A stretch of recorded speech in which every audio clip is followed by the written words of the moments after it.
ചരിത്രത്തിന്റെ ഇരുണ്ട കാലഘട്ടങ്ങളിൽ ദൈവം ചിലരെ ഉയർത്തുന്നുണ്ട്.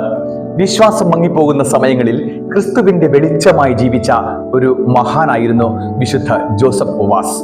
1651 ഇന്ത്യയിലെ ഗോവയിൽ ജനിച്ച ജോസഫ് വാസ് ചെറുപ്പം മുതലേ ദൈവവിളിയോട് ഹൃദയം തുറന്ന ഒരാളായിരുന്നു. പഠനത്തിൽ മികവ് പുലർത്തിയ അദ്ദേഹം വൈദികനായി അഭിഷിക്തനായ ശേഷം തന്റെ ജീവിതം പൂർണ്ണമായും ദൈവത്തിനും ജനങ്ങൾക്കും സമർപ്പിച്ചു. പക്ഷേ ദൈവം അവനായി തിരഞ്ഞെടുത്ത വഴി എളുപ്പം ആയിരുന്നതേയില്ല.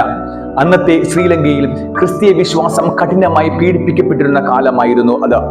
വൈദികർക്ക് പ്രവേശനം പോലും നിഷേധിക്കപ്പെട്ട അവസ്ഥ. എന്നാൽ ഈ ഭീഷണികളെല്ലാം അവഗണിച്ച ജോസഫ് വാസ് സാധാരണ തൊഴിലാളിയുടെ വേഷത്തിൽ പലപ്പോഴും ഭിക്ഷക്കാരനായി മാറി ശ്രീലങ്കയിലെ ഗ്രാമങ്ങളിലേക്ക് രഹസ്യമായി കടന്നു.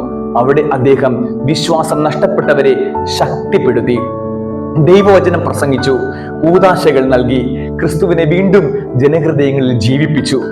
അവന്റെ ജീവിതം ത്യാഗത്തിന്റെ സുവിശേഷമായിരുന്നു. വിശപ്പും രോഗങ്ങളും അപമാനവും തടവുകളുമെല്ലാം സഹിച്ചിട്ടും ഒരു നിമിഷം പോലും അവന്റെ വിശ്വാസം തളർന്നതേയില്ല. എല്ലാം ദൈവത്തിനായി എന്നതായിരുന്നു അവന്റെ ജീവിത മന്ത്രം. വിശുദ്ധ ജോസഫ് വാസ് നമ്മെ പഠിപ്പിക്കുന്നത് ഇപ്രകാരമാണ്: വിശ്വാസം സുഖ സൗകര്യങ്ങളിലല്ല, ത്യാഗത്തിലാണ് വളർന്നത്. ദൈവത്തിന്റെ ദൗത്യം നിറവേറ്റുവാൻ വേഷവും സ്ഥാനവുമല്ല, ഹൃദയത്തിൽ തീയാണ് വേണ്ടത്. ഇരുണ്ട സാഹചര്യങ്ങളിലും സ്നേഹത്തോടെ പ്രവർത്തിച്ചാൽ ദൈവം അത്ഭുതങ്ങൾ നടത്തും. ഇന്ന് നമ്മുടെ ചുറ്റുപാടുകളിൽ വിശ്വാസം പരീക്ഷിക്കപ്പെടുമ്പോൾ മൗനത്തിലൂടെയും സ്നേഹത്തിലൂടെയും സാക്ഷികളാകുവാൻ ഈ വിശുദ്ധൻ നമ്മെ വിളിക്കുന്നുണ്ട്.